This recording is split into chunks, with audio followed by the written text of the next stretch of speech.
Ouais. Bah, du coup, je me fais beau quand même pour la vidéo, je me coiffe. Bonjour à tous et à toutes, bienvenue. Pour cette vidéo, la semaine dernière, j'ai sorti un vlog de mon voyage au Japon. Et comme je le disais dans la vidéo, je montrais souvent que j'avais acheté beaucoup de choses au Japon, mais vraiment énormément de choses. La table en est remplie, j'ai essayé de vous le cacher un petit peu pour pas que ça rentre dans le cadre de la vidéo. Mais en fait, j'avais déjà commencé à présenter mon loot, et la présentation du loot durait peut-être 3 fois plus longtemps que le vlog lui-même. Donc je me suis dit que c'était peut-être mieux de mettre à part tout ce que j'ai trouvé au Japon et prendre le temps de vous présenter tout ce que j'ai acheté parce que j'ai vraiment acheté beaucoup, mais énormément. Donc voilà, si vous êtes passionné de gens qui chinent, qui font des petites trouvailles, parce que j'ai trouvé des petites trouvailles, j'ai trouvé des dingueries, hein, vraiment. J'en ai montré à la fin de la vidéo, mais je vais m'attarder sur chaque chose, je vais vous donner le prix de chaque chose. J'ai vraiment trouvé des dingueries. Bon, je vais m'en débarrasser tout de suite parce que ça prend de la place. Les plus gros trucs, je les montre en premier. J'ai trouvé ça. Alors, je l'ai laissé dans le lit de mes chats et malheureusement, c'est blindé de poils. Je suis dégoûté. Je l'ai eu dans une machine à pince. J'ai eu un petit Pozipi dans une machine à pince. J'ai mis beaucoup de pièces quand même pour le choper, mais j'étais très content quand j'ai réussi à l'attraper. Je le trouve très mignon. J'aime bien un Pozipi. Voilà. Je vais le mettre juste derrière, comme ça il nous accompagnera là.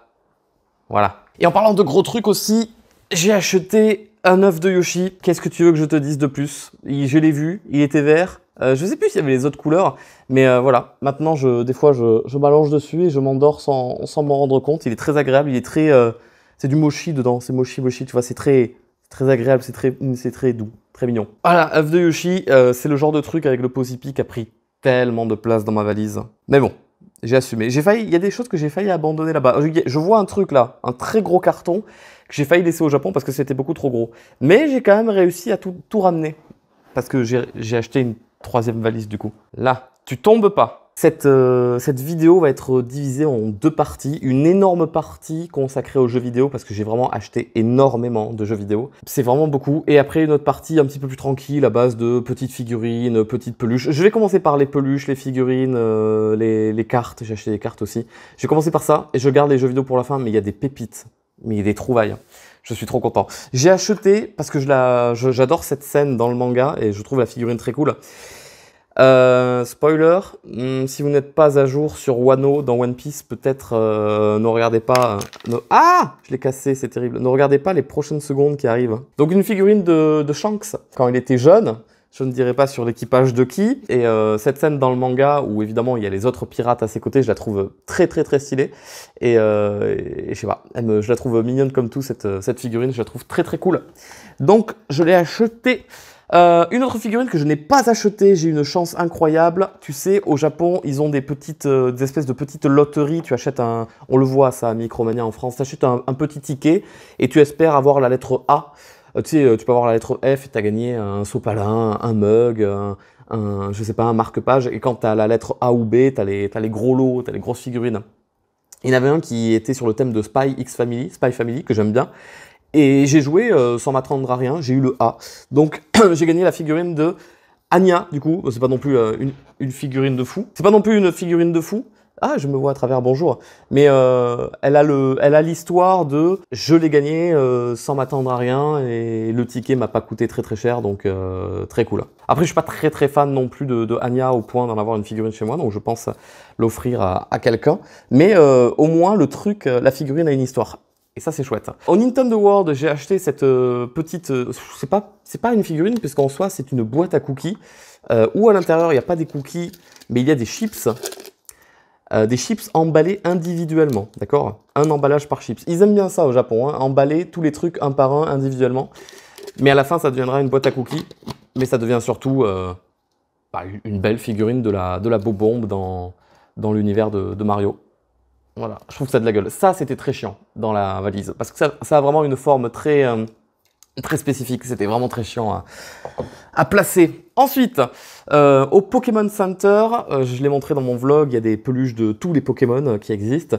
J'ai un peu craqué pour le petit Vivaldin, surtout que juste avant, j'avais fait la ville de Nala, le parc de Nala, où il y a des cerfs qui viennent... Des cerfs? des biches qui viennent te voir, que tu peux nourrir et tout. Donc j'étais un peu dans ma période de biche pendant les jours qui ont suivi. Et Vivalder, je le trouve très mignon. Bon, il a la particularité d'avoir 4 couleurs différentes, donc j'ai beaucoup hésité entre le rose et le vert et le marron. Je trouvais que le orange, c'est ce qui représentait le mieux l'automne. Enfin, chaque couleur a la représentation d'une saison, évidemment, mais voilà. Je l'ai toujours bien aimé, ce Pokémon, je le trouve très mimes. Et tiens, je me suis dit, allez, c'est l'occasion, c'est pas un Pokémon pour lequel ils font beaucoup de produits dérivés. Je le prends. Au Nintendo World, j'ai acheté ce serre-tête Donkey Kong, Diddy Kong. Alors, il y en avait plein, il y en avait avec des petits bouts, il y en avait avec des champignons, des champignons de Mario. Il y en avait avec un Yoshi allongé. Mais celui-là, le Donkey Kong et le Diddy Kong, je trouve qu'ils ont vraiment une trop bonne boue, ils sont trop mignons pour le coup. Et je sais pas, ça va bien, non? Si je sors comme ça dans la rue, c'est correct, on me valide ou pas? Là, je pécho, je plais, je vous plais, c'est bon? C'est validé? Ok, alors on continue. Je me suis acheté un porte-document, du coup, à l'effigie de Mario Bros, avec la petite feuille Tanuki. Ouais, je crois que c'est ça, du coup. J'aime bien les couleurs, jaune et marron, ça ressort bien, c'est pas mal. Toujours au Nintendo World, je me suis acheté un tonneau.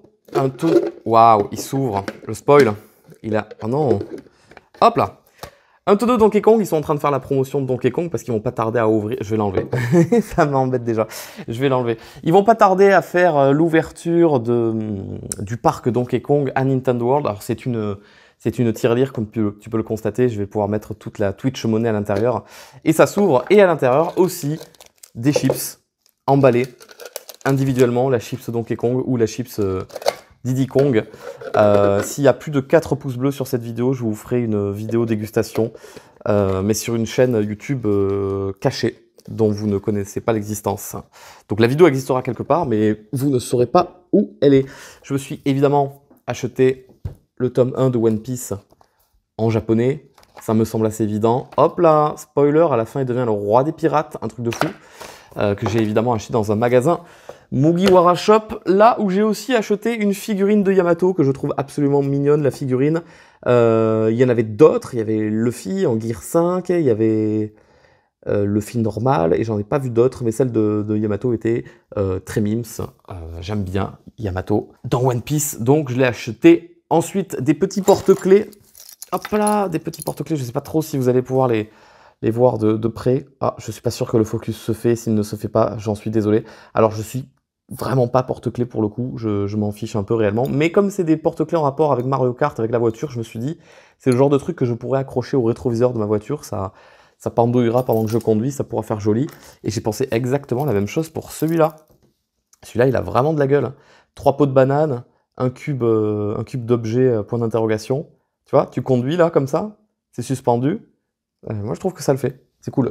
Normalement, je vous donne des prix. À côté de chaque objet que je vous présente, je vous donne les prix. J'ai mangé au Kirby Café et ils m'ont offert une petite assiette. Alors, hop là, je mets la main. Ils m'ont offert une petite assiette à l'effigie du Kirby Café. Et j'ai mangé mon dessert là-dedans. C'était très gentil. Autre trouvaille que je pensais réellement pas trouver au Japon, mais j'étais très content pour celles et ceux qui connaissent. Vous connaissez les Amiibo? Ça fait 10 ans qu'ils sont dans mon décor. Vous voyez à peu près ce que c'est? Très bien. Il existe des Amiibo qui ont été faits en série limitée de la série Splatoon. Voilà, tu vois le calamar orange, officiellement, nous, il est sorti en couleur vert. Le calamar est vert. Et ben il y a une série limitée où le calamar est orange. Bon là, c'est la boîte japonaise, donc il y a écrit un truc en japonais. Elle existe aussi en version américaine, je crois, ou européenne. Mais celle-là, elle cote énormément. Et donc du coup, j'ai réussi à trouver le calamar avec sa couleur exclusive, édition limitée. Et j'ai aussi chopé les 2 Inklings.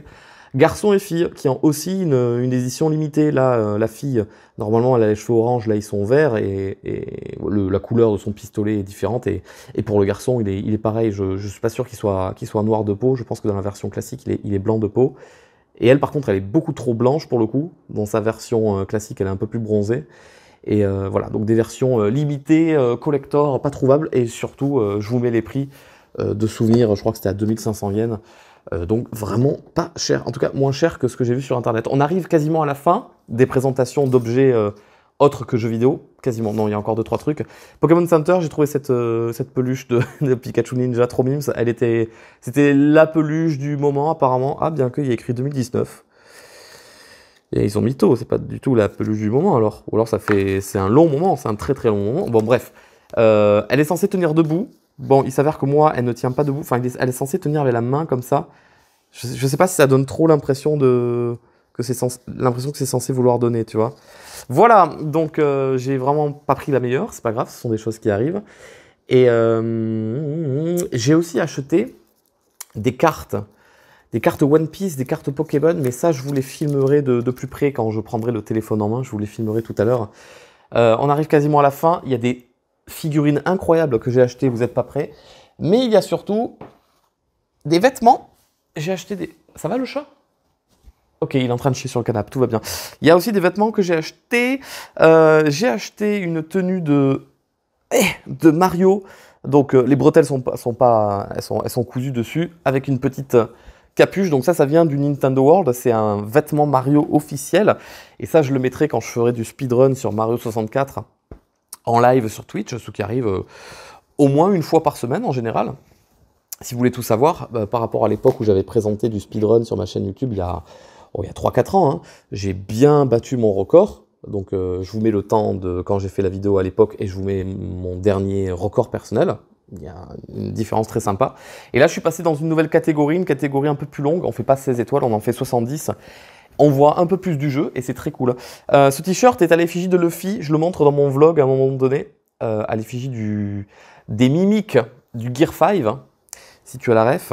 Ce t-shirt, je l'ai acheté au Nintendo World en rapport avec Mario Kart. Normalement, voilà, tu as des petits emblèmes sur le t-shirt des champignons, de la fleur et de l'étoile.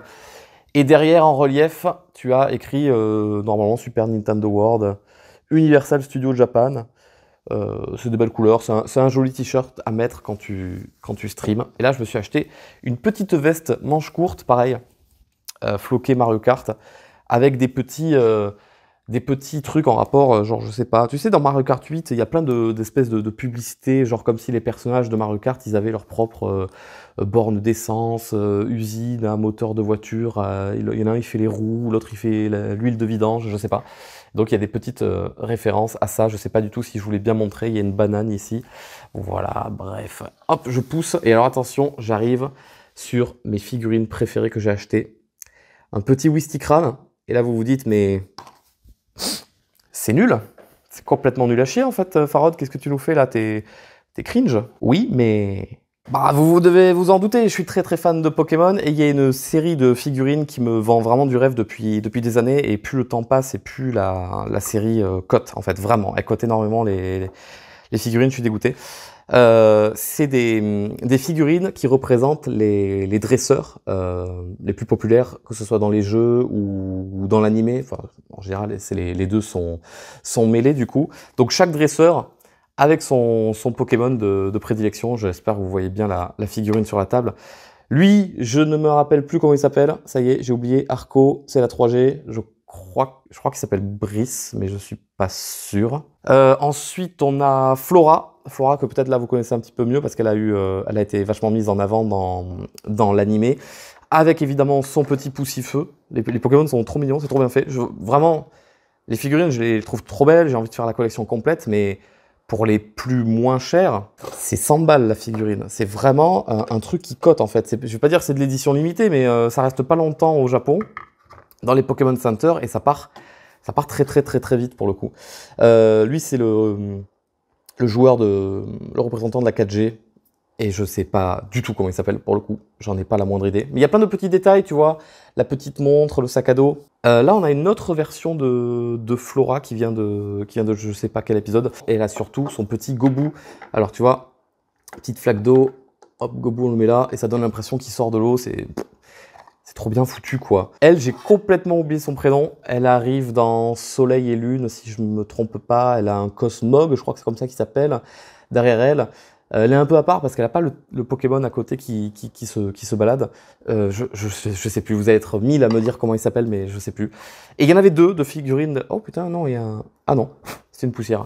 Il y en a une deuxième comme ceci, où on voit qu'elle a un petit sac à dos derrière elle avec un petit Mélofée et son Pokémon de prédilection à côté, c'est un petit Mélofée qui tient comme ça.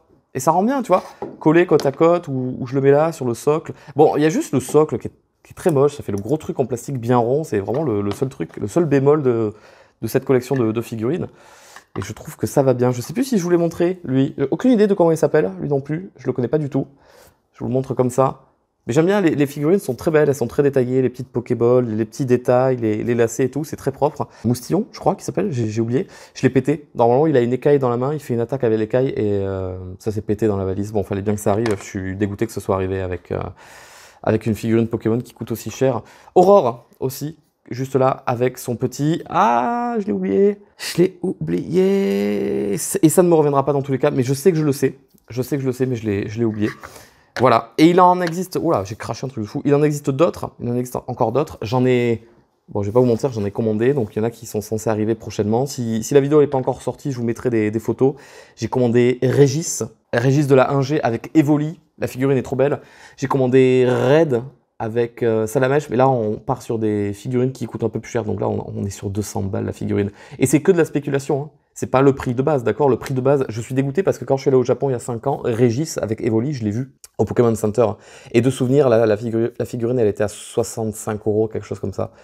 Là je la paye 200 balles, je suis dégoûté. Je suis dégoûté. Mais je pouvais pas savoir à l'époque que ça allait me plaire, je pouvais pas savoir que j'allais en faire la collection. Voilà, et il y en a d'autres qui valent encore plus cher. Il y a le professeur Chen avec Bulbizarre, il y en a une avec Carapuce, elle coûte, oh là là, écoute, t'as pas idée à quel point elle coûte super cher. Il y en a un de la 2G avec Hérissandre aussi, qui coûte une blinde, mais une blinde. Voilà, donc j'attends fièrement le jour où je gagnerai au loto, et là je me poserai plus de questions, et j'achèterai d'occasion, je m'en foutrai du prix, voilà. Je vais ranger un petit peu, je vais faire de la place, et on va passer aux jeux vidéo, et... Ouais, préparez-vous, parce que là, les jeux vidéo, déjà, on en a pour un long moment. Mais surtout, il y a des pépites. Il y a des trucs très très bien qui arrivent. Ah, mais attends, j'ai un doute. Je sais pas si je l'ai montré, celle-là. Je les ai toutes montrées, sauf elle, je crois. Ou alors, je l'ai montrée, je m'en souviens plus, et je le supprimerai au montage. Mais je sais pas du tout comment elle s'appelle, elle non plus. Voilà. Voilà, j'ai fait un petit peu de place. On va maintenant passer aux jeux vidéo. Non, parce que je vois la quantité de jeux, déjà je me rends compte tout ce que j'ai acheté en termes de jeux vidéo et je me dis que j'ai un pet au casque, hein, je suis complètement fracassé d'avoir fait ça. Mais bon, j'ai pas de regrets parce que je suis content et c'était aussi mon objectif. Hein. J'avoue que je suis allé au Japon uniquement pour ça. Il y a 5 ans, je suis allé au Japon parce que j'avais très envie de ramener plein de figurines. Ok, plein de figurines de manga, tout ça. Là, pas du tout, si on compte pas Pokémon, mais ça c'était un truc très précis que je cherchais. Là où il y a 5 ans, j'ai pris tout ce qui venait, hein, je réfléchissais pas. Là, vraiment, il n'y avait rien. J'envoyais plein de figurines et pour pas cher, mais ça m'attire plus, ça y est, je passe à autre chose, j'ai peut-être grandi. Par contre, j'ai pris des jeux vidéo, j'ai pris beaucoup de jeux vidéo. En fait, à la base, je voulais juste prendre... je voulais juste faire un full set des... Full set, pardon, pas du tout. Je voulais juste prendre les jeux qui me plaisent sur Nintendo 64 parce que c'est ma console de cœur et que j'aime beaucoup les jeux qu'il y a dessus. Le truc, c'est que j'ai vu qu'il y avait des jeux sur GameCube qui étaient pas chers et que j'aimais beaucoup. Puis après, j'ai vu qu'il y avait des jeux sur Game Boy qui étaient pas chers et que j'aimais beaucoup. Et du coup, j'ai dévalisé le Japon.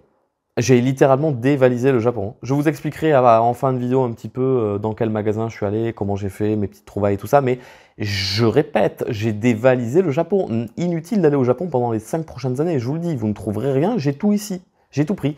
Le premier truc que je prends, d'accord, c'est le premier qui me vient là, hop là, Pokémon vert, bonjour. Pokémon vert, Game Boy en boîte, exclusif au Japon, d'accord. Nous en France, on a seulement eu Pokémon rouge et bleu, et par la suite le jaune, mais le vert n'a jamais été commercialisé ici en France. La boîte est un petit peu abîmée, évidemment. Bon, ça reste quand même très très convenable. Alors, évidemment, à l'intérieur il y a la notice, à l'intérieur il y a le jeu, à l'intérieur il y a la petite boîte cartonnée qui permet de placer le jeu dessus. Oh, il y a du caca dessus, j'avais pas vu. Il y a de la cire. Et quelqu'un il a fait comme ça là, dessus. C'est dégueulasse, je sais pas si ça va se voir à la caméra. Pokémon vert. Et je crois que je l'ai eu pour pas cher. Hein. Il était vraiment perdu dans un bac. Je me suis dit waouh. Alors que dans les autres magasins, les jeux Pokémon, ils sont sous vitrine, fermés à clé. Ce qui n'était pas le cas il y a 5 ans. Il y a 5 ans, vraiment. En fait, il y a vraiment eu, je tiens à le préciser, au cas où il y a des gens qui sont comme moi, un peu collectionneurs, qui cherchent les objets rares et tout ça. Il y a eu un truc qui s'est passé là en 5 ans. Hein. Il y a encore quelques années, tout ce qui était objet de collection comme les jeux vidéo, c'était hyper accessible, à des prix intéressants, et les gens ne se jetaient pas dessus. Maintenant, ça y est, c'est devenu un vrai marché, ça se revend cher, c'est plus la si bonne affaire, le Japon, enfin, sauf si tu trouves les petites boutiques un petit peu, un peu paumées, tout ça, où tu peux les trouver pour pas cher, mais tu vois, par exemple, là, ce Pokémon jaune, alors dans un état vraiment très très convenable, la boîte est plus que propre, du coup, Tous les blisters qu'il y a sur les jeux, c'est pas les blisters d'origine, d'accord? C'est les magasins qui rajoutent des blisters pour les protéger. Je l'ai acheté à 15 000 yens, alors tu enlèves 10%. Bon, on va arrondir à 15 000 yens. Dis-toi que 10 000 yens, c'est 60 €. Donc 5 000, c'est 30. Bon, j'ai eu pour 90 balles le jeu. C'est plus les bonnes affaires qu'on faisait au Japon il y a encore quelques années.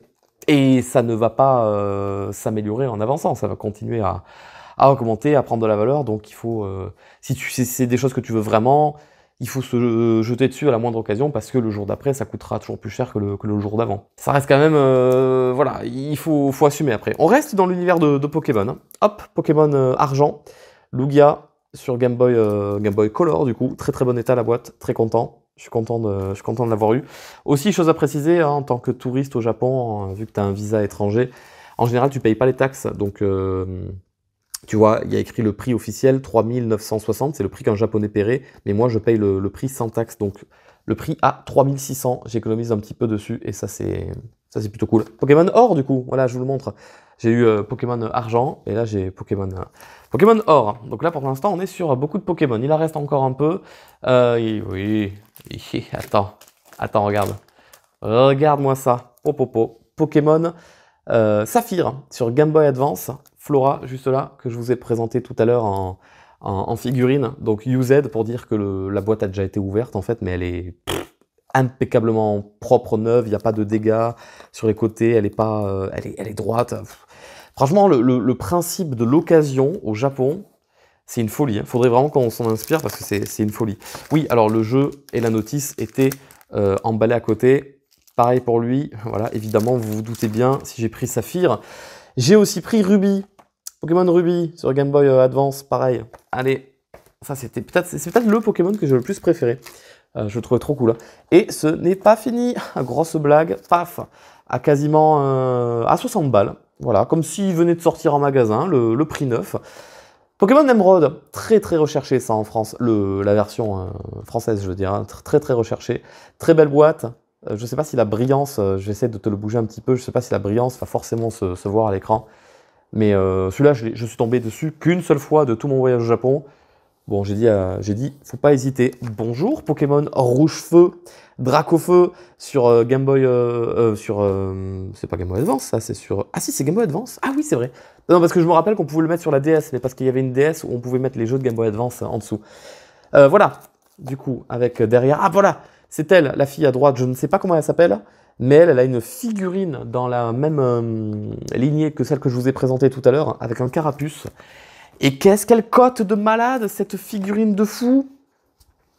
Verfeuille, du coup. Voilà, il y avait Rouge-Feu, maintenant il y a Verfeuille. Hop, pareil, je vous montre un petit peu le derrière. Je vois encore du Pokémon, mais ça va arriver plus tard. Là, je vais vous montrer Zelda. Alors, dommage, il y a l'étiquette en plein milieu. Je pourrais l'enlever. Ne vous inquiétez pas, il y a un blister de protection. L'étiquette a été collée sur le blister, pas sur la boîte en carton. Ils sont pas fous, les Japonais, ils savent très bien ce qu'ils font. L'étiquette s'enlève, pas bien. Mais alors, pas bien du tout. Alors, vraiment, je vous ai enlevé l'étiquette parce que je voulais vous montrer le link sur la boîte. C'est pas grave, j'ai pas réussi. Link, je crois que c'est Oracle of Season, celui-là, si j'ai pas de bêtises, si je me trompe pas, sur Game Boy Advance, la boîte est dans un état, mais je sais pas si vous pouvez vous rendre compte à quel point la boîte est dans un état impeccable. Et c'est ce qui justifie aussi le prix de 7200 yens. Je l'ai vu à d'autres endroits, ce jeu est un peu moins cher, mais avec des boîtes complètement défoncées, la boîte est neuve. On dirait vraiment que le jeu est sorti. Et encore que, non, parce que j'ai vraiment acheté des jeux neufs. Je te montre pour exemple ce jeu One Piece sur quoi? Sur Game Boy Advance. Je sais pas vraiment si à la caméra tu peux t'en rendre compte. Eh, tu sais quoi? Attends. Oui, alors des fois au Japon, ils trouvent des stocks invendus. Ça arrive, mais de jeux qui sont sortis il y a 20 ans. Et les stocks en carton non vendus n'ont pas bougé. Le carton a été scellé. Ils tombent dessus, ils font « Oh merde, on l'a oublié, c'était il y a 20 ans. On le met en magasin? Ok. » Et ils vendent ça. Voilà, ça je l'ai acheté 1000 yens. 6 €. Le jeu est neuf. La boîte est neuve. Je vais essayer de te le montrer. La boîte est neuve. Et ils en avaient un carton entier. Il doit y en avoir une centaine. Tous complètement neufs. La boîte est impeccable. On dirait vraiment que ça vient de sortir aujourd'hui. Mais c'est sorti aujourd'hui. Les angles sont parfaits, il n'y a pas un pet blanc, rien. Et ça m'a fait pareil avec un jeu GameCube Pokémon. Je vais essayer de te le retrouver. J'ai même pas envie de l'enlever du blister tellement elle est trop bien emballée, elle est trop propre. Donc c'est Pokémon Box, je sais plus exactement ce que c'est. Et c'est dans un état impeccable. Ah, en fait, ça vient de sortir. Officiellement, ça vient de sortir. Dans le magasin, ils l'ont mis là, il y a 2 semaines en vente. Ça sort des cartons, c'est complètement neuf. Je sais pas comment mieux te le faire comprendre. Jeu de GameCube, du coup. Oui, les boîtes de GameCube au Japon sont complètement différentes des nôtres. Ils ont un emballage carton qu'on peut retirer par en haut, par en bas. Et dedans, il y a une petite boîte plastique à la taille beaucoup plus petite. Donc très drôle le Japon pour ça. On va essayer d'accélérer parce que ça risque d'être un petit peu long. Mario Kart, double dash, avec le derrière de la boîte très orangé. Je trouve ça très joli. Oui, je viens de dire qu'on va aller vite, donc du coup, je te montre à quel point on va vite. Pikmin 1, du coup, dans un état, mais plus que neuf, dans un état de boîte, mais impeccable. Hop, je mets toujours, faut pas que j'oublie, hein, mais je vous mets toujours les prix, quelque part, à l'écran, en japonais, et je vous fais la conversion en euros. C'est très simple, 1000 yens, tu te dis que c'est 6 euros, tout simplement. C'est pas exactement, c'est peut-être 5,99 ou 6,01 €, mais voilà, c'est plus ou moins pareil. Et puis surtout que, est-ce que je prends en compte les taxes que j'ai pas payées, je sais pas. Voilà, du coup, si jamais vous vous demandiez, un jeu de GameCube, voilà, donc Metroid Prime 1, comme ça, hop, voilà, c'est une petite pochette comme ça, et dedans, tu as la boîte, et quand tu l'ouvres, tu as le CD, tu as la petite jaquette, avec un petit truc pour réceptionner la jaquette, et voilà. Ça fait des boîtes vides, mais ça fait des... Hop, des petits emballages en carton comme ça, très joli, très sympa. Forcément, ça paraît plus propre quand c'est emballé dans un blister plastique. Donc Metroid Prime, ici on a Mario Tennis sur Nintendo GameCube. Donc là, on est parti sur le focus des jeux GameCube, hein, tu vois. Là, je vois qu'il est à 900 yens, donc il est à moins de 6 euros. Jeu GameCube, ça date d'il y a un moment, console assez recherchée, assez réputée. Bon, après, c'est pas un jeu de fou, Mario Tennis, on est bien d'accord. Quand on va tomber sur Zelda Wind Waker, ça va être une autre histoire. Pikmin 2, oui, parce que voilà, autant acheter le 1, autant prendre le 2 dans la foulée. Pikmin 2, comme ceci, les boîtes sont toutes très jolies en général. Donc tu vois, sur le côté, t'as l'écriture du jeu avec l'atmosphère, l'arrière-plan, et là, quelque chose d'un petit peu plus classique. Ensuite, Mario Sunshine.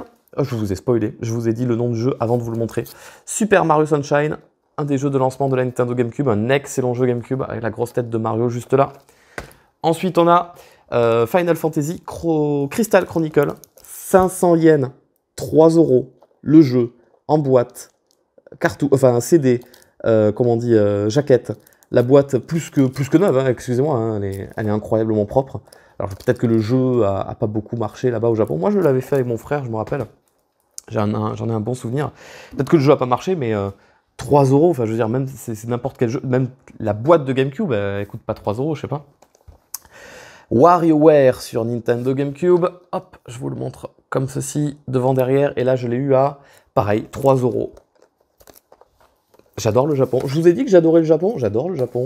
C'est très chouette d'acheter des trucs au Japon. Oh, alors ça c'est un combo de 3 jeux où il y a du Dr Mario, il y a du Yoshi Cookie, il y a du panel de Pon. À l'intérieur, je me demande bien pourquoi je l'ai pris, peut-être parce qu'en vrai je m'en fous, mais parce que la boîte est jolie, parce qu'elle est dans un état impeccable. Nintendo Puzzle Collection, ça s'appelle. Voilà, on est sur 1500 yens. Putain, on s'en fout pourtant. Il est sorti tout récemment sur la Nintendo Switch, et pourtant c'est ne serait-ce le meilleur Paper Mario qui existe à ce jour, selon moi, en termes d'histoire.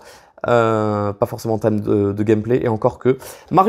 Paper Mario et la porte millénaire, tu remarqueras qu'en japonais ça s'appelle Super Mario RPG, du coup. Si vous l'avez fait récemment sur la Nintendo Switch, si vous venez de le découvrir, j'aimerais bien avoir votre avis, parce que je trouve que le jeu est très très cool, il est très fun, très drôle, et j'espère que vous l'avez kiffé autant que moi, je l'ai kiffé quand j'étais beaucoup plus jeune. Super Mario, il n'y a pas de Super, c'est Mario Party. Mario Party 5, sur Nintendo GameCube. L'arrière de la boîte est très belle. Le bleu comme ça ressort super bien. Je me suis beaucoup filé sur ce Mario Party, et je me suis beaucoup filé sur ce jeu-là. Super Mario Striker, que j'appelais Mario Foot.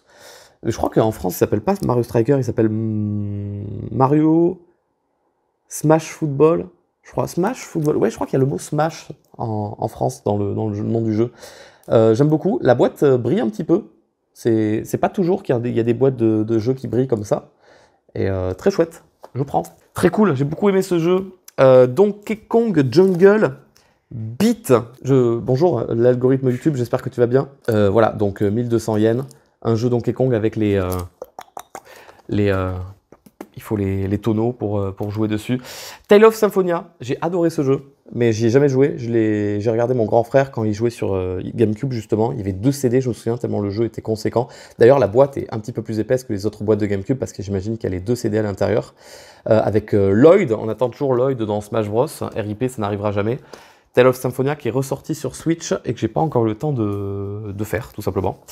Mario Tennis, c'est un autre Mario Tennis sur GameCube. Ah, il y en a eu 2 apparemment, du coup. Ou alors c'est 2 boîtes différentes. Ou alors c'est 2 Mario Tennis, mais j'étais pas au courant qu'il y en avait eu 2. Ensuite, nous avons un espèce de pack Mario Party 7. Je vous ai présenté le 5 tout à l'heure, je vous présente le 6 un petit peu plus tard. Et là, c'est le 7, mais c'est un gros pack, comme tu peux le constater, une grosse boîte, parce qu'à l'intérieur, il y a, comme tu peux le voir ici, un micro, parce qu'il y avait des mini-jeux avec ce Mario Party 7, mais aussi le 6, où il fallait parler dans un micro, et ça ne marchait pas très bien, mais c'était quand même très rigolo. Donc la boîte. Donc j'aurais pu avoir le jeu tout seul, mais j'ai préféré avoir la boîte avec le micro intégré. Je trouve ça plus fun. En parlant de fun, Mario Party 6, bonjour, le plus tard et maintenant, pareil, la version boîte, avec le micro à l'intérieur, la boîte dans un état mais plus que parfait.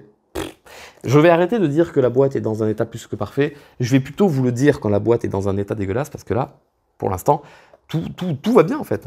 Dance Dance Revolution Mario, qui est un jeu qui se joue avec un tapis de danse. Je ne sais pas si vous en avez déjà entendu parler. Moi, je voyais ce jeu dans les magazines de l'époque et je me disais, mais what? Mais Mario, il est complètement fou maintenant.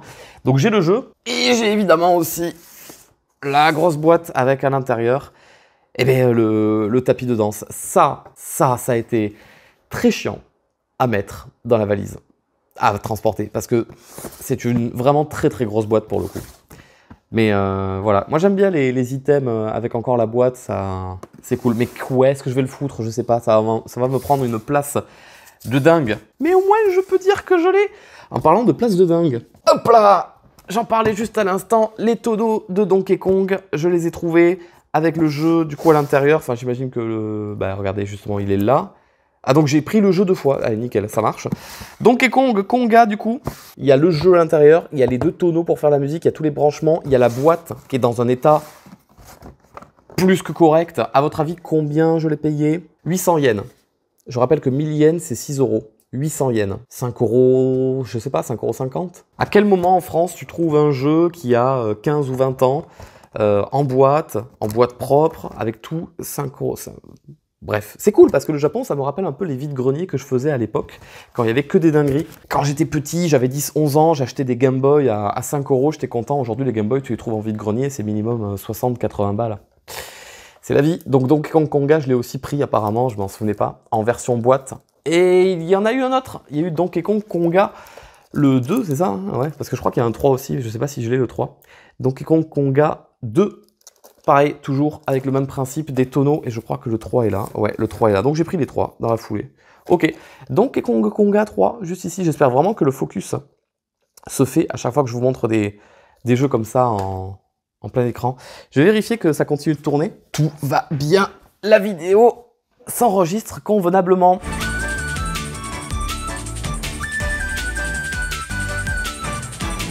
The Legend of Zelda Wind Waker, excellent jeu sur GameCube, trop bien. Ce jeu a une histoire, hein. Enfin cet item a une histoire comparé aux autres où j'ai simplement trouvé dans des magasins et tout. Celui-là, je l'ai trouvé juste avant d'aller faire un resto, un des derniers soirs où j'avais déjà dépensé assez d'argent. On va au resto sushi, je l'avais dans la main, donc je le pose à côté au bout de la table, mais derrière des papiers, histoire qu'ils ne soient pas touchés par les sushis ou j'en sais rien, parce que moi quand je mange, il y a du riz qui s'envole et tout. Je l'ai oublié au restaurant. Très triste cette histoire. Alors du coup, en temps normal, j'y serais retourné le lendemain. Excusez-moi, sumimasen, j'ai oublié le jeu, c'est moi, j'étais là au resto, nanana. Ça ne s'est pas passé comme ça. Déjà que quand on est sorti du restaurant, il y avait quelqu'un dans le groupe qui avait oublié son parapluie sur la chaise. Alors un des serveurs nous a intercepté juste devant le resto à l'extérieur et nous a dit « Ah, vous avez oublié le parapluie ?» Donc déjà, trop sympa. Et après, on est parti. On a marché, on est allé vers la gare et tout ça, la gare des métros et tout. On papote et tout ça, on se balade un peu. Et là, il y a le serveur du restaurant.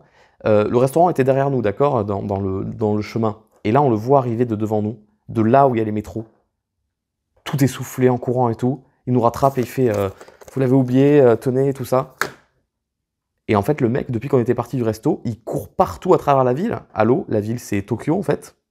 Il courait, il était dans la station de métro, il faisait toutes les lignes de métro pour nous trouver, en fait, pour me rendre le jeu. Voilà, donc si je devais vous raconter la fois où j'ai eu le plus honte de ma vie au Japon et où j'ai été le plus gêné de donner une mauvaise image des touristes, c'était cette fois-là. Chers Français, chères Françaises, je m'excuse, je suis désolé. Après, j'ai contrebalancé la balance, j'ai fait plein de choses très, très positives au Japon, mais là, j'avoue, j'ai un peu merdé. Et je l'ai remercié comme il se doit, le monsieur, vraiment, je l'ai pris par les mains, je l'ai remercié, j'ai vraiment, c'était difficile de communiquer, mais vraiment, je lui ai envoyé dans les yeux le regard du mec, je suis vraiment la plus grosse merde du monde, et t'en as fait beaucoup trop pour moi, et vraiment, merci, t'es le meilleur homme sur Terre, merci beaucoup. Je peux pas lui donner de l'argent ou quoi, il y a des choses qui ne se font pas au Japon, mais dans la culture japonaise, il y a des choses qui sont très, très, très étonnantes, pour le coup. Kirby Air Ride, qui n'est pas sous blister celui-là pour le coup, qui était sorti sur Nintendo GameCube, qui en version française cote énormément en boîte. Hey, bonjour, je suis Mario Party 4. Comment allez-vous? Et oui, on a vu le 5, on a vu le 6, on a vu le 7, il manquait plus que le 4. Parce qu'après le 8, ils ont commencé à le sortir sur la Wii. Et le 3, il était sur la 64. Donc voilà, donc j'ai tous les Mario Party de GameCube. Bonjour, je m'appelle Animal Crossing et je suis sorti sur Nintendo GameCube. Et moi, ma boîte est plutôt sympa, plutôt mignonne. Et l'arrière de ma boîte est très sympa aussi. 2000 yens, donc je l'ai eu à 6 fois 2 €, enfin plutôt 6 € fois 2, ça fait 12 €, ça fait plaisir. Star Fox Adventure, sur... Oh putain, j'avais même pas capté le derrière de la boîte, je suis pas sûr que dans la version française on ait ça au dos de la boîte, c'est très cool, je vais vous le montrer dans quelques instants. Star Fox Adventure, c'est pas trop un jeu qui se passe dans l'espace, mais plutôt sur Terre, où on se combat avec un bâton et un petit dinosaure qui nous accompagne. J'aimais bien ce jeu quand j'étais plus jeune, mais je pense qu'il a très, très vieilli. Et il y a un aspect un peu comics à l'arrière de la boîte que j'avais même pas tilté, je trouve ça très cool. Je trouve ça très cool. Ils font des trucs... Ah, attends, pardon. Désolé, Star Fox, je me coupe. Excusez-moi. Est-ce que vous êtes prêts pour l'un des meilleurs jeux sur Nintendo GameCube? Bonjour, je suis Super Smash Bros. Melee, version DX, comme tu peux le constater. Je ne sais pas ce qu'est la version DX. Peut-être qu'ils ont mis à jour le jeu. Ils l'ont rééquilibré d'une quelconque façon dans la version japonaise. Je ne sais pas. À votre avis... Alors, la boîte, je vais vous demander à votre avis combien j'ai payé. Virgule, la boîte est dans un état impeccable. 480 yens. Donc moins de 3 €. Il y a le jeu, il y a la notice, la boîte est impeccable, moins de 3 €. Mais celui-là, je suis allé le chercher loin. Celui-là, je suis vraiment allé dans une boutique vraiment paumée et je savais que j'allais trouver un truc. Bon, c'était le seul jeu qu'il y avait, mais très content de l'avoir trouvé.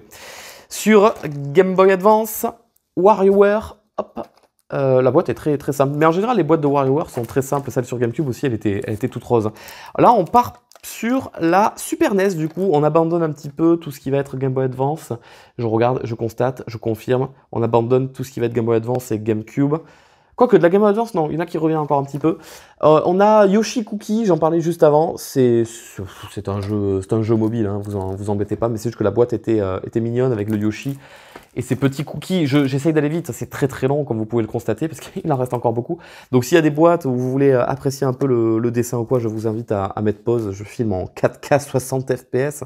Je pense que si vous mettez pause et que moi je suis assez stable, vous devriez bien voir les images. C'est quoi là qu'on a, pardon? Super Mario, c'est Super Mario World, mais c'est Super Mario Advance 2. Oui, parce qu'ils ont fait une série de jeux qui s'appelle Super Mario Advance, mais c'est des remakes, enfin des reportages d'anciens jeux qui sont sortis sur la Super NES. Et là, on a donc Mario World, initialement sur la Super NES, mais qu'ici, ils ont ressorti sur la Game Boy Advance. Et c'est comme ça que moi, j'ai connu ce jeu sur la Game Boy Advance, qui était une version à peine un peu plus travaillée. Très cool ce jeu, incroyable. Au même niveau qu'un autre jeu que j'adore, que j'ai pas trouvé sur Game Boy Advance, si je me trompe pas, mais j'ai trouvé la version Super NES, c'est Yoshi Island. On y reviendra un petit peu plus tard quand on y sera. Mario Kart, si je me trompe pas, c'est le Super Circuit, c'est sur Game Boy Advance, c'est un Mario Kart extrêmement exigeant pour le coup, c'est un Mario Kart très dur à prendre en main, très difficile sur les dérapages, il faut jouer avec les pièces et tout, il n'est pas évident, la route arc-en-ciel elle est incroyable, où sur les bords de la route, ça fait des petits...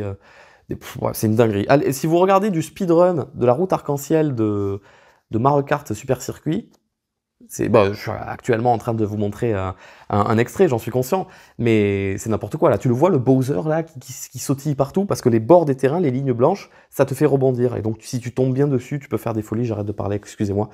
Ça c'est Super Mario Bros 2.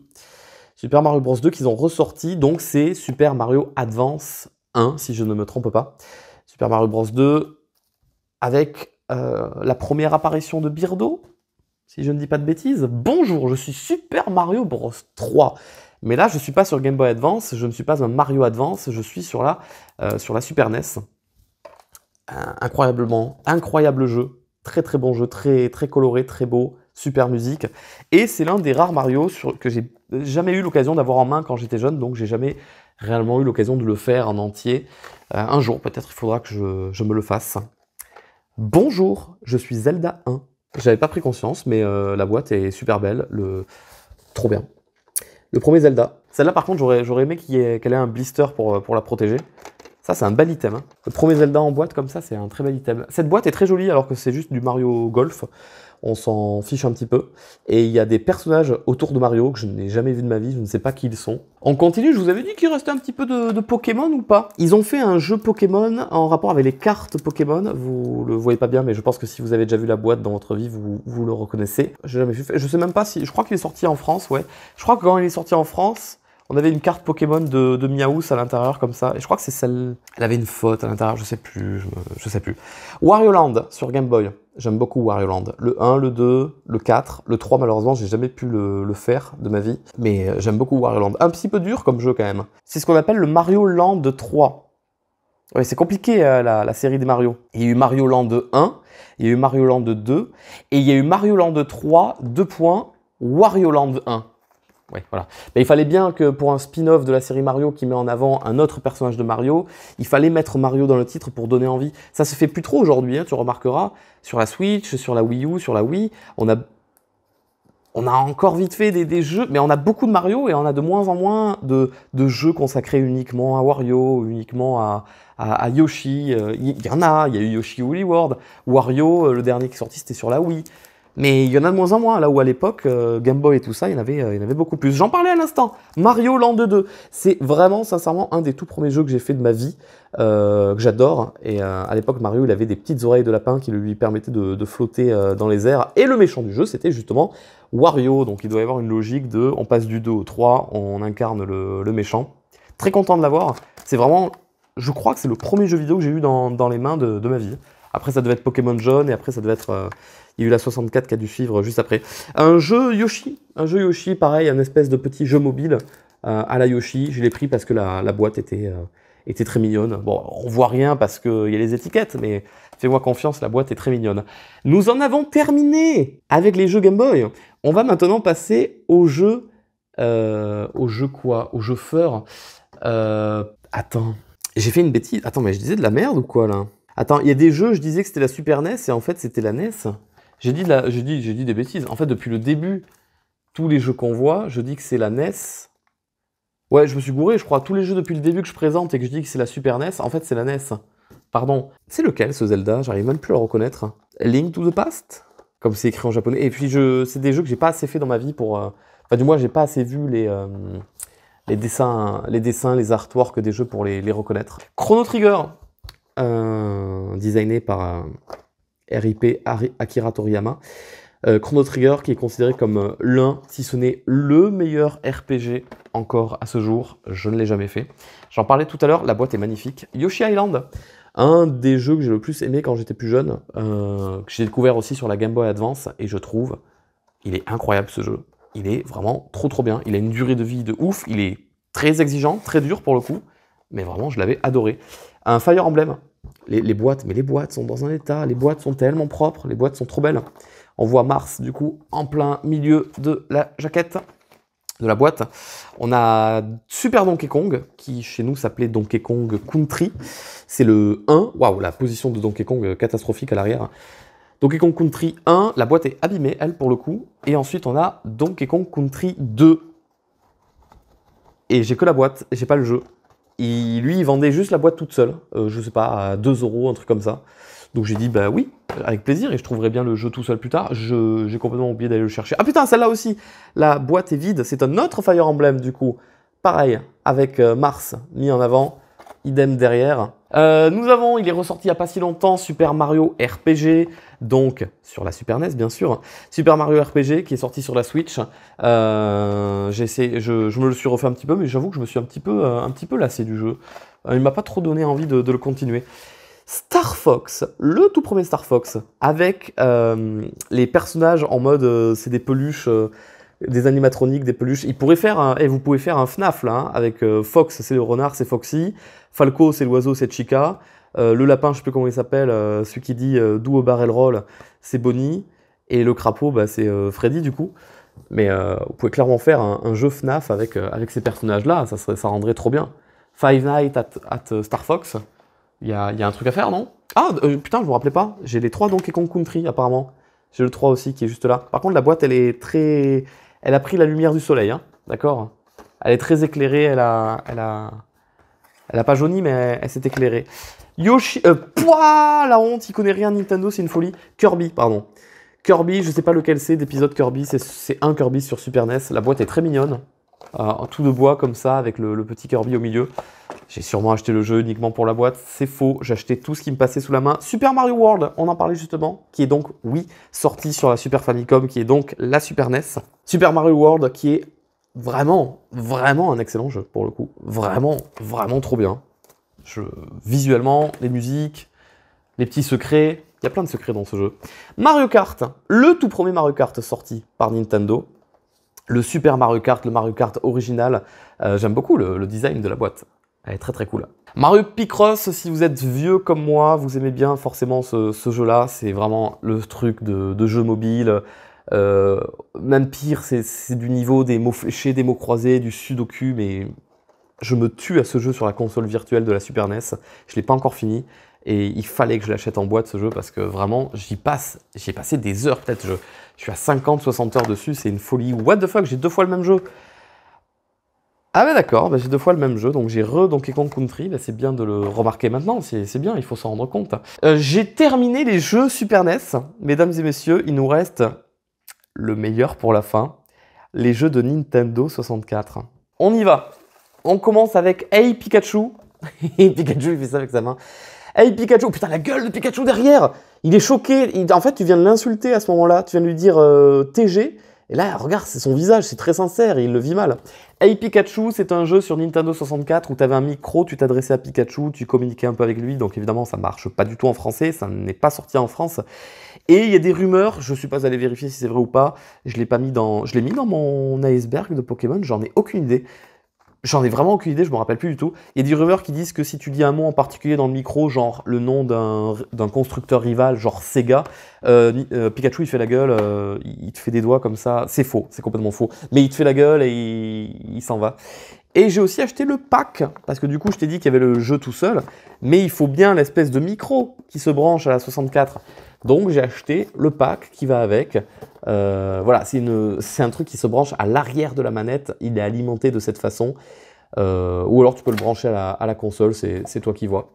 Mais la boîte est dans un très très bon état, je suis assez content de la posséder. J'aime bien Pikachu, c'est joli Pikachu. Il y a 5 ans j'avais acheté Mario Kart 64, donc aucune utilité de le racheter. Par contre, pourquoi j'achèterais pas le pack Mario Kart 64 avec une manette de Nintendo 64, couleur noire, la boîte en carton est dans un parfait état. En fait, je te promets, j'achète pas ça pour le jeu ou la manette, j'achète ça parce que la boîte en carton est complètement neuve, elle est dans un état impeccable, et moi ça me fait rêver de voir qu'il y a des gens qui ont réussi à conserver ça alors que ça a plus de 25 ans le truc, ça me fait rêver. Donc juste pour ça, je dis bravo, donc bravo. Un de mes jeux préférés, si ce n'est... il est dans mon top 3. Dans mon top 3 de la Nintendo 64, ce jeu, il est tellement sous-coté. J'en ai refait un let's play là, il n'y a pas longtemps sur Twitch et les rediffs sur YouTube. Ce jeu est trop sous-coté parce que peut-être c'est Donkey Kong et les gens ne sont pas si fans que ça de Donkey Kong. Et je ne suis pas si fan que ça de Donkey Kong, mais je suis tombé amoureux du gameplay et de l'univers et de l'esthétique. C'est trop agréable. C'est un jeu de plateforme 3D, vraiment au même niveau, si c'est pas mieux que Mario 64 pour le coup. Il est trop bien ce jeu. Donc ça c'est la version boîte, je me la suis aussi achetée en français il y a quelques années, mais j'ai casqué, j'ai payé très cher.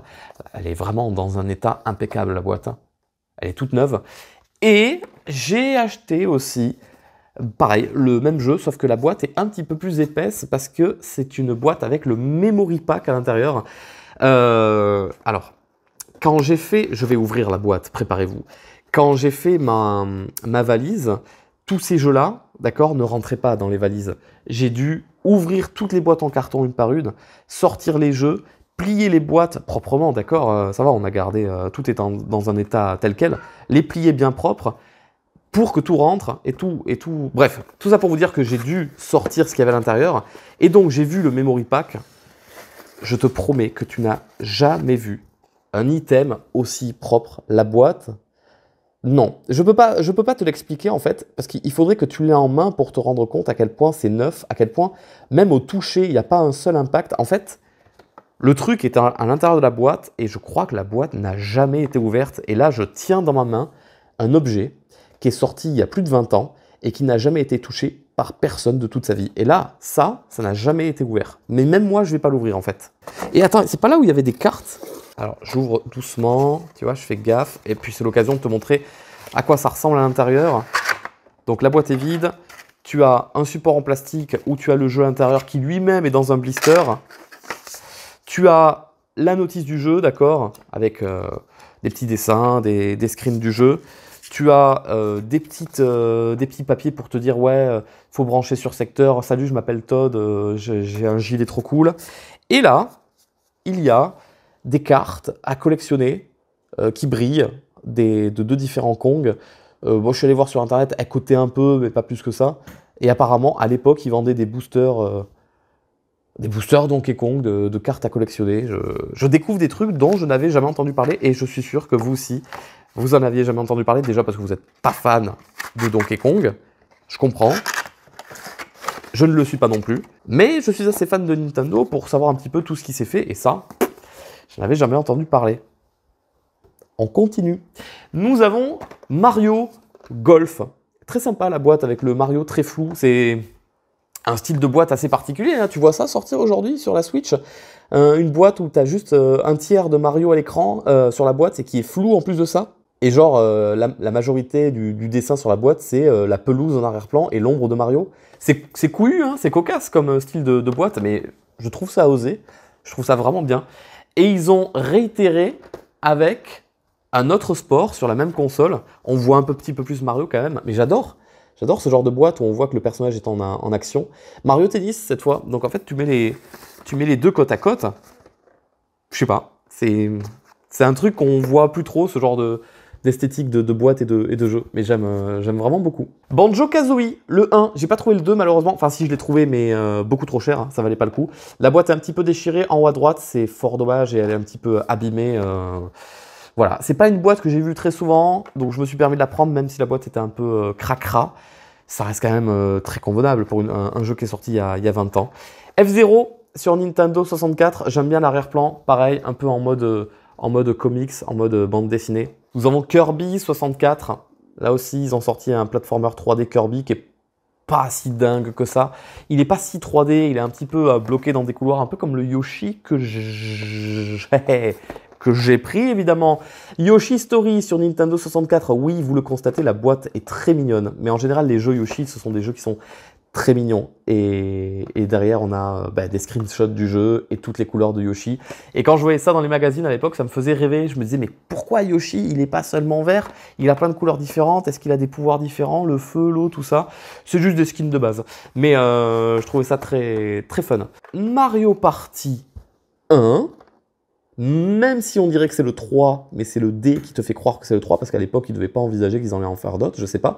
Mais c'est Mario Party 1, je confirme, le tout premier qui est sorti, donc sur la 64. Et j'ai aussi Mario Party 2, avec Mario Cowboy. Et j'ai aussi Mario Party 3, que j'avais acheté il y a quelques années, je l'avais trouvé en France, dans un magasin d'occasion. Je vais vous le chercher. Donc je l'avais trouvé en France, mais bon là, quand je vois le prix, n'importe quoi, parce que là, ces jeux-là, genre je sais plus exactement, je vous mettrai le prix, mais de tête, ça doit être du 2000 yens, donc on doit être à aux alentours de 10 euros, 12 euros le jeu, d'accord? Et celui-là, je l'avais acheté il y a quelques années en France à 30 balles, mais c'est normal parce qu'une fois que le jeu est en France, c'est beaucoup plus rare en fait. C'est un item extrêmement rare de trouver un jeu japonais en boîte en France, donc le vendeur, il te le revend forcément un petit peu plus cher. Mais ça va, il aurait pu beaucoup plus abuser sur le prix. Donc voilà, je m'étais pris le 3, tout en sachant que je l'ai vu au Japon beaucoup moins cher, hein, tant pis. Mais j'avais pris le 3 en sachant que je retournerais tôt ou tard au Japon et que j'allais le prendre. Alors, il y a 5 ans, au Japon, j'avais acheté Ocarina of Time, Majora's Mask et Mario 64 et Mario Kart. Je les avais montrés dans le vlog il y a 5 ans, je vais pas les remontrer ici aujourd'hui. Mais voilà, je les ai pas rachetés, donc c'est pour ça, vous dites pas, mais pourquoi t'as pas pris celui-là? Parce que je les ai déjà en fait. Star Fox 64, juste là. Nous allons pas tarder à arriver à la fin. Il en reste encore quelques-uns. Nous avons Diddy Kong Racing, un excellent jeu de karting, mais plus en solo qu'en multijoueur, assez étonnant. J'adore ce jeu de karting, et qui n'est pas seulement que de karting. Il y a aussi l'hélicoptère et l'aéroglisseur. J'ai adoré ce jeu. Il se termine assez vite en solo, enfin assez vite, 8 heures, mais il est très fun.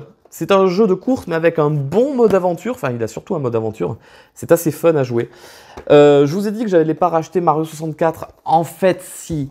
Je le rachète parce qu'il y a eu une mise à jour du jeu Mario 64 qui a été patchée, où ils enlèvent le BLJ, le saut en longueur inversé dans les escaliers. Donc ça, c'est la version patchée du jeu. Moi, j'ai la version de base dans mon studio, mais j'ai acheté la deuxième version. Comme ça, je me dis que j'ai les deux de mon côté et que la collection, maintenant, elle est complètement complète.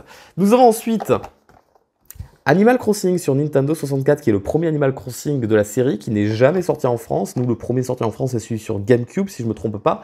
Mais nous n'avons jamais connu le tout premier Animal Crossing, qui est très mignon, on dirait une espèce de carte postale avec le petit timbre en haut à gauche. Et voilà, c'est les prémices de l'univers et de la licence Animal Crossing. Mais il n'y a pas le jeu à l'intérieur, c'est seulement la boîte. C'est pour ça que je l'avais trouvé aussi peu cher, parce qu'avec le jeu à l'intérieur, ça coûtait plus cher. Et j'ai cherché le jeu en loose. Je l'ai trouvé nulle part. Il nous reste 3 jeux. Et c'est fini après. Pokémon Stadium 1. Et alors attention, ce jeu n'est jamais sorti en France. Parce que nous avons aussi Pokémon Stadium 2, qui est chez nous Pokémon Stadium 1. Et ils ont aussi Pokémon Stadium 3, avec OO et Lugia, or et argent, qui chez nous est Pokémon Stadium 2. En fait, on n'a pas eu cet épisode-là. Et Pokémon Stadium 3, japonais, je ne l'ai pas acheté. Je l'ai vu plusieurs fois, souvent très cher, et j'attendais à chaque fois de le croiser plus tard, un peu moins cher, avec de l'espoir, et finalement je ne l'ai jamais recroisé, donc je suis un petit peu triste. Donc voilà, je vous mets les deux ici, Pokémon Stadium 1 et 2, qui chez nous en France fait que celui-là on le connaît pas, et celui-là c'est le 1, et je vous montre aussi, putain désolé, je vous tiens les boîtes tellement mal, pardon, voilà, vous voyez un petit peu le derrière, agréable. Et on termine, eh bien, il fallait bien que je le garde pour la fin, sur Nintendo 64, Super Smash Bros. La boîte est trop belle. Quand je l'avais croisé au Japon il y a 5 ans, j'avais trop voulu l'acheter et au final je ne l'avais pas fait. Je ne sais pas pourquoi je ne l'ai pas fait. La boîte est très jolie avec ce style de dessin un peu bande dessinée cartoon. On voit mieux ce style de dessin là à l'arrière, en haut à gauche du coup. J'aime beaucoup. J'apprécie énormément la série des Super Smash Bros. C'est quelque chose que j'aime vraiment énormément. Et il fallait que j'ai la version 64 en main, en boîte, complètement propre, complètement neuf. Et la version GameCube par la même occasion. Après la version Wii, 3DS, Wii U et Switch, ça je les ai déjà. Voilà, mesdames et messieurs, c'est ceci qui va conclure la vidéo d'aujourd'hui.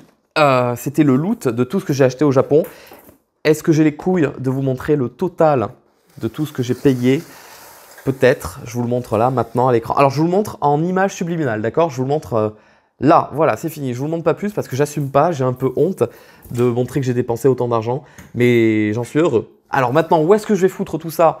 Ça, je sais pas. Je vous avoue que j'ai pas trop réfléchi. Pour l'instant, c'est dans un placard.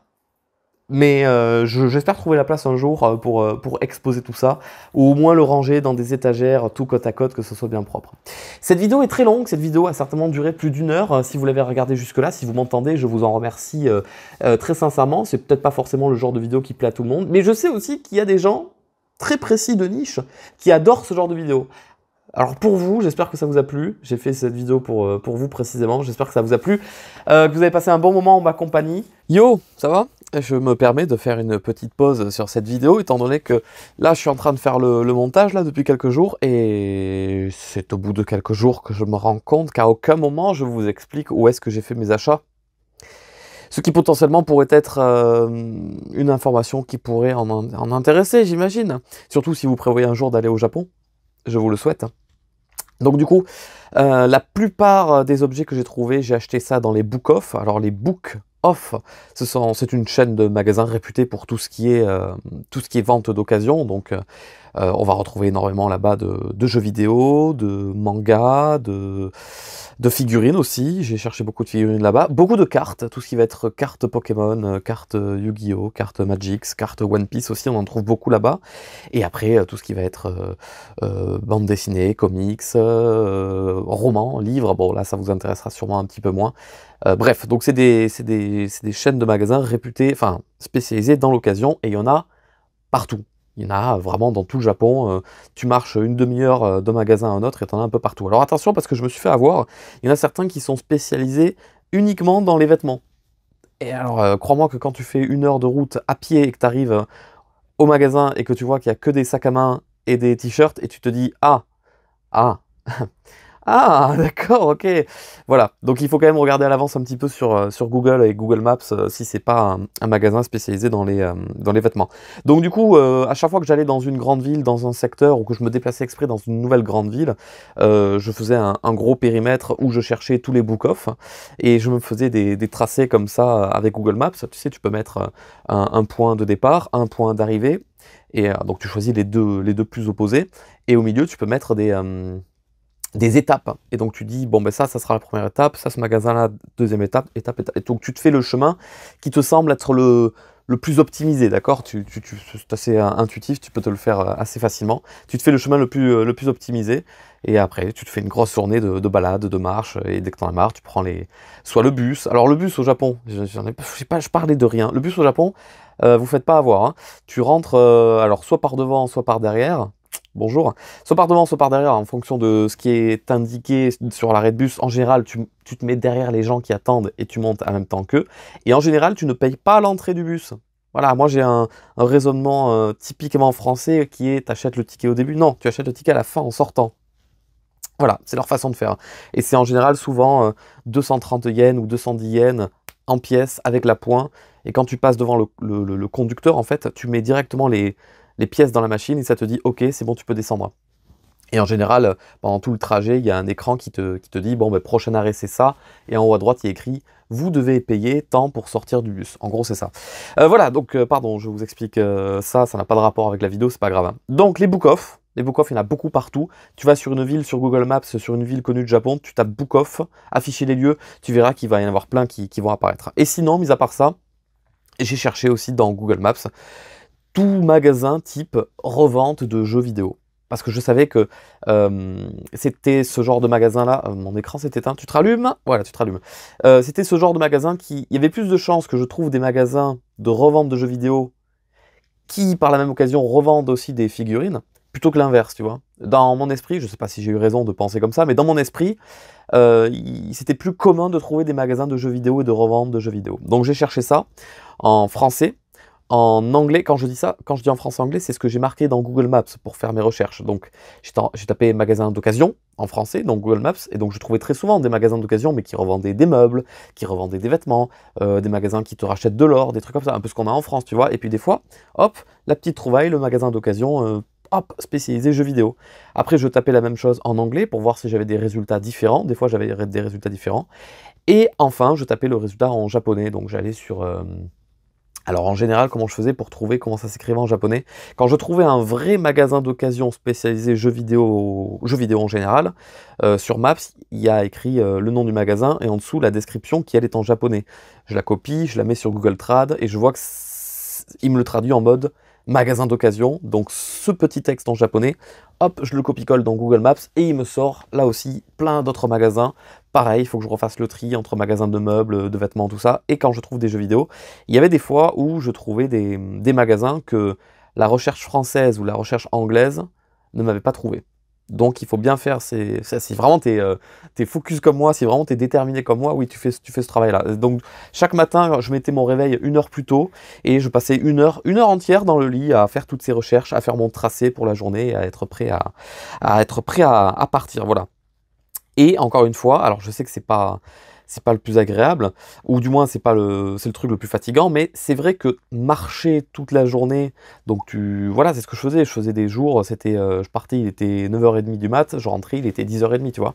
Et je pense que marcher, ne pas prendre les transports en commun, marcher c'est ce qu'il y a de mieux parce que, je l'ai montré dans mon vlog, tu découvres des paysages très sympas, tu arrives dans des endroits qui sont pas du tout touristiques, tu arrives vraiment dans le cœur du Japon où vraiment, normalement, c'est les Japonais qui vivent là, ils n'ont jamais vu de touristes de leur vie se balader aléatoirement ici, tu vois. Donc tu découvres des lieux du Japon où tu sais que personne n'a mis les pieds hormis les Japonais, donc c'est pour le côté voyage, visite, tourisme, c'est vraiment incroyable, c'est vraiment trop bien, j'ai aucun regret d'avoir fait ça, mais surtout, je me suis rendu compte à 2 reprises, quand en marchant, en me baladant, tout ça, eh ben, je tombais sur 2 nouveaux magasins de vente d'occasion qui n'étaient pas affichés dans Google Maps. Et je suis tombé sur un qui m'a vraiment... C'est là où j'ai trouvé Pokémon Emerald, Rouge-Feu, Vert-Feuille et plein d'autres jeux que je trouvais nulle part ailleurs. Que des dingueries, parce que lui n'était pas listé sur Google Maps. Alors ça m'est arrivé que 2 fois sur... je crois que j'ai réservé 4 gros jours de mon voyage au Japon pour ça. Sur 4 gros jours, ça m'est arrivé qu'à 2 reprises, dont un qui était pas vraiment fou, tu vois. Donc j'ai vraiment trouvé une pépite par hasard sur 4 jours. À vous de voir si ça vaut le coup ou pas. Celle-là, c'est vous qui voyez. Mais sinon, non, mais sinon, voilà, mis à part ça, tu ouvres les yeux un petit peu, tu essaies de voir, tu reconnais facilement les magasins de jeux vidéo et de manga, et voilà. Et plus tu t'éloignes des grandes villes, et plus tu as la sensation que tu fais des trouvailles. Par exemple, j'avais cherché un magasin vers le mont Fuji, par exemple. Euh, J'étais parti très, très loin de Tokyo à un moment donné, alors je sais plus exactement, et j'avais trouvé un book-off tout petit, et c'est là-bas que j'avais trouvé le Smash Bros Melee sur GameCube je sais plus, là, à 3 euros. Mais c'était le seul jeu vidéo qu'ils avaient, tu vois? Ils avaient très peu d'items, parce que très peu de personnes vivaient là-bas, donc très peu de personnes revendaient de choses là-bas, et j'ai trouvé Smash Bros à 3 euros. Et ça valait grave le coup. Et en plus, il avait pas de rayon jeux vidéo, tu vois. Il était juste là, posé dessus, sur des DVD. Alors j'ai bien regardé autour, tu vois. Ah oui, autre conseil à vous donner. Alors je sais pas si ça se fait, dans le sens où je sais pas si c'est quelque chose qu'on est censé pouvoir faire, mais dans les rayons jeux vidéo, tu vois, tu as tout ce qui est présenté devant toi. Et en fait, en bas, il y a des tiroirs en acier qui, je pense, sont réservés au staff. Et par curiosité, j'attendais qu'on me regarde pas, je tirais les tiroirs. Et en général, les tiroirs, t'as juste des trucs qui permettent de remettre des trucs qui te concernent pas, des trucs pour les rayons, des trucs qui s'accrochent au rayon pour suspendre les objets, ou des boîtes en plastique, ou tu sais, les feuilles qui te disent promo, des trucs comme ça. Donc que des trucs qui te concernent pas. Et il y a eu 2 magasins où j'ai ouvert, et là j'ai trouvé plein d'autres jeux. Plein d'autres jeux qu'ils n'avaient pas mis dans le rayon parce que le rayon était plein. J'ouvre, et plein d'autres jeux, et je suis tombé sur un Zelda Ocarina of Time, que j'avais quasiment jamais vu ailleurs de mon séjour au Japon. Donc j'étais très content parce que j'ai pu l'acheter et l'offrir à mon petit frère. Mais voilà. Alors, des fois, quand tu arrives au magasin, il faut encore plus fouiller. Faut pas hésiter à aller dans les autres rayons pour voir si quelqu'un... Alors, en général, au Japon, les Japonais font pas ça. Quand ils prennent un item et que finalement ils le veulent plus, bah, ils sont assez bien élevés pour le ramener à l'endroit où ils l'ont pris. Mais on sait jamais si des touristes passent par là, ils prennent un item mais en fait ils le veulent plus, ils le posent au rayon manga ou quoi. On sait pas. Donc, toujours chercher, toujours fouiller, toujours être sûr, toujours avoir une bonne vue, être déterminé, marcher beaucoup, aller loin, s'éloigner de plus en plus des grandes villes pour aller chercher des items de plus en plus rares, mais avec de moins en moins de quantité. Et voilà, c'est une réelle chasse au trésor, et je pense sincèrement que c'est le moment que j'ai le plus kiffé de tout mon séjour, parce que à chaque fois que mon sac cabas se remplissait, à chaque fois que je sentais qu'il devenait de plus en plus lourd, moi j'étais content. Moi je me disais, ok, j'ai la plus belle vie du monde, je suis en train de faire ce que j'aime le plus au monde, et j'étais trop trop heureux. Voilà, allez, je vais mettre ce passage-là vers la fin de la vidéo. Je vous laisse avec la présentation de cartes, je pense, One Piece Pokémon, et la conclusion. Bisous, au revoir, salut. Et voilà, on va s'arrêter là. Merci beaucoup, j'espère que vous allez bien. Abonnez-vous à cette chaîne YouTube, parce que, aussi étonnant que ça puisse paraître, il y a des vidéos qui sortent là depuis quelques semaines, et il y en a d'autres qui risquent de pas tarder à arriver. Mettez un pouce bleu pour aider un petit peu financièrement, oui, mais référencement aussi, la vidéo et la chaîne YouTube. Je vous abandonne là, et je vous dis... Non, attends, 2 secondes. Je vous montre les cartes, j'ai oublié, j'ai acheté des cartes One Piece et Pokémon, je vous les montre maintenant. Alors, au niveau des cartes, nous avons un très joli Luffy. J'adore ce dessin, je le trouve trop cool. En carte, il rend trop bien. Si vous voulez voir à quoi ressemble un dos de cartes One Piece, ça ressemble à ça. Ensuite, nous avons Un Luffy en Gear 5, j'adore aussi le dessin, les couleurs sont très belles. La vidéo rend pas forcément honneur à la brillance, malheureusement. Un autre Luffy Gear 5 dans un style de dessin un petit peu plus diabolique, un petit peu plus méchant. Là, on a un Luffy très classique, c'est juste avant le début de l'arc Onigashima, quand il s'apprête à prendre les bateaux et à partir là-bas. Normalement, sur la case ici, ça c'est une case qui vient du manga. À gauche, on a Kid et à droite, on a Trafalgar. Très belle carte de Yamato, hein. Yamato je la trouve vraiment trop stylée comme perso, et aussi je la trouve très belle, hein, je vais pas vous mentir, donc je la trouve trop cool cette carte.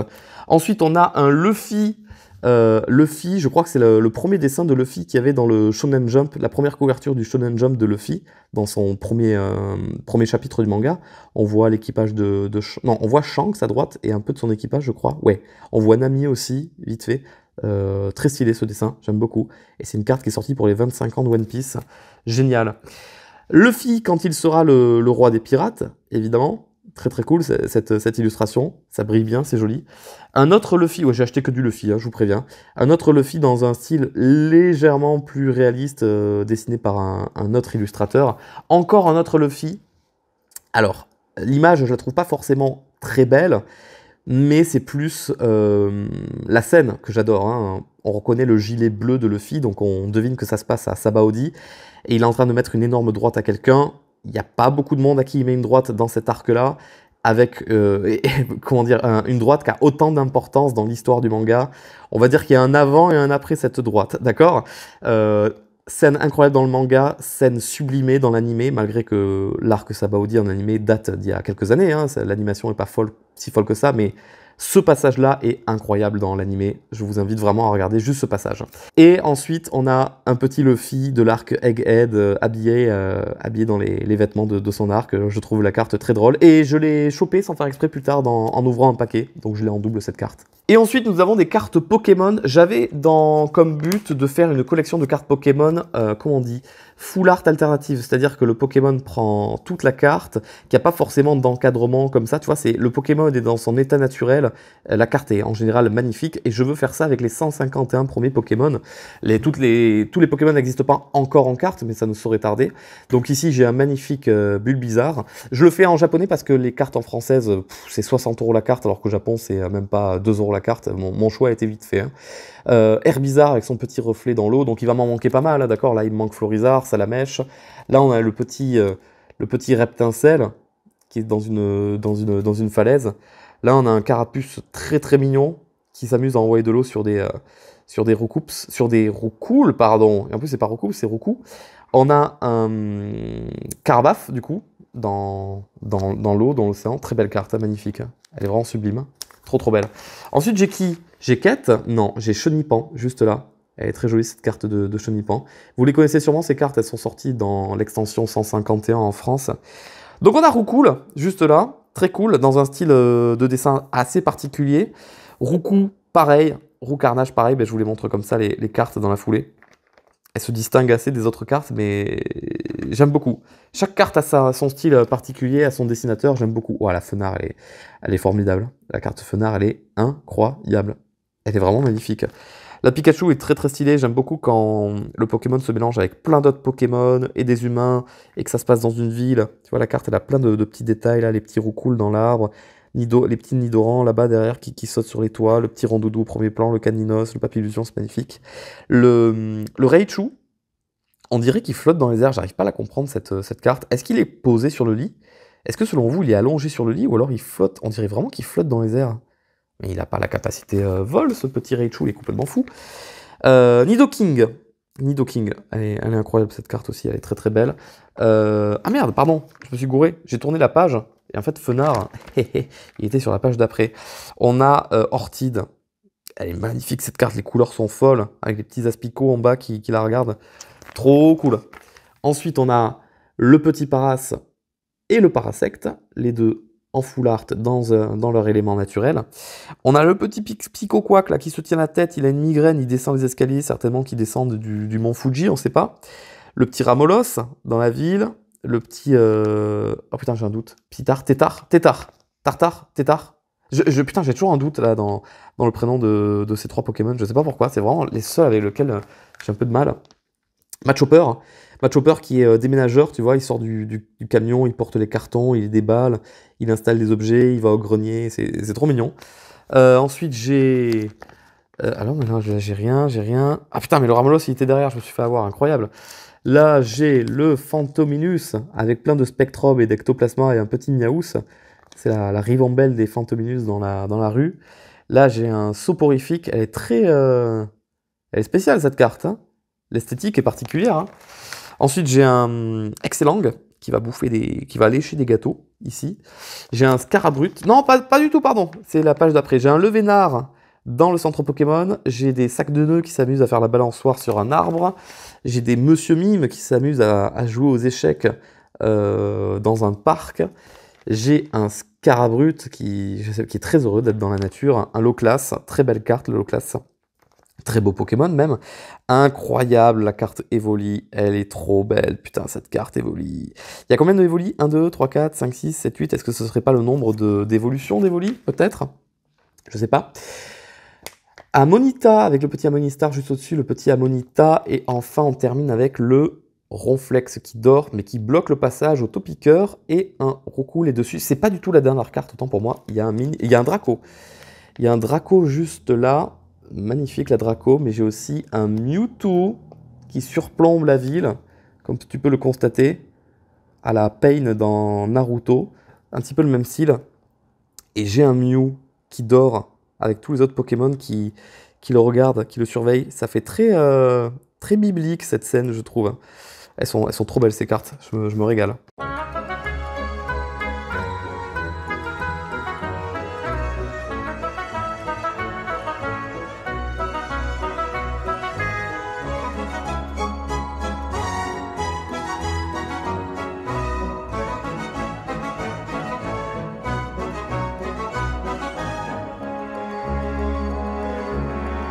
Et maintenant, du coup, je vous abandonne là pour aujourd'hui. J'espère que ça vous a plu. Je vous dis à bientôt sur YouTube pour de prochaines vidéos. Bonne journée, bonne soirée et à bientôt. Ciao.